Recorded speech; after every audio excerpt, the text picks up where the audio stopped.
Twilight is the first in a series of very popular teen novels. It appeals to that same group as the Harry Potter books. Harry Potter, one of the biggest franchises in the history of the movies, so no surprise now Twilight is being made into a movie. Daily's Naibe Reynoso recently went on location near Portland, Oregon. Right, it was very rainy and cold, but well worth it.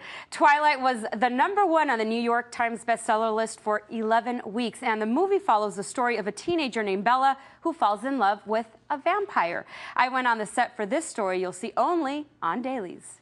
Roll sound. Hey, come on now. And we're on the move, guys.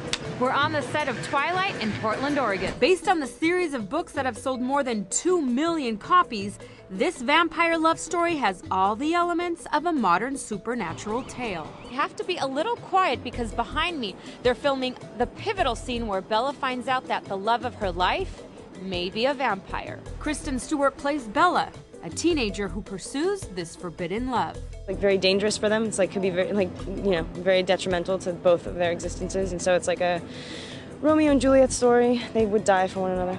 Taylor Lautner plays Bella's friend. Part of the reason that the story takes place here is because vampires love this kind of weather, right? Exactly. I think it's very interesting because usually, in the past when I film movies, we can't film when it rains outside. We gotta wait for the sun. But here, whenever the sun comes out, that's when we can't film. Although the rain was welcome, it wasn't always convenient for director Catherine Hardwicke. How excited is it to direct the first Twilight of possibly many more movies of the series? It's very exciting, and we just wish that the weather was almost as excited as we were.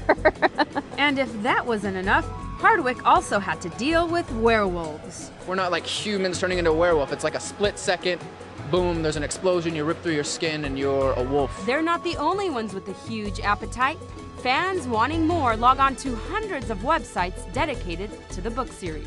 We get about between 20 to 30,000 unique hits a day. And these young fans are anxiously awaiting its arrival into theaters on December 12th. I can't wait. Twilight will be in theaters in December and is followed by the books New Moon and Eclipse. Some of the actors have already signed on to reprise their roles in those movies. Franchise, you've got vampires, you've got werewolves, teens, and rain. Right. It's perfect.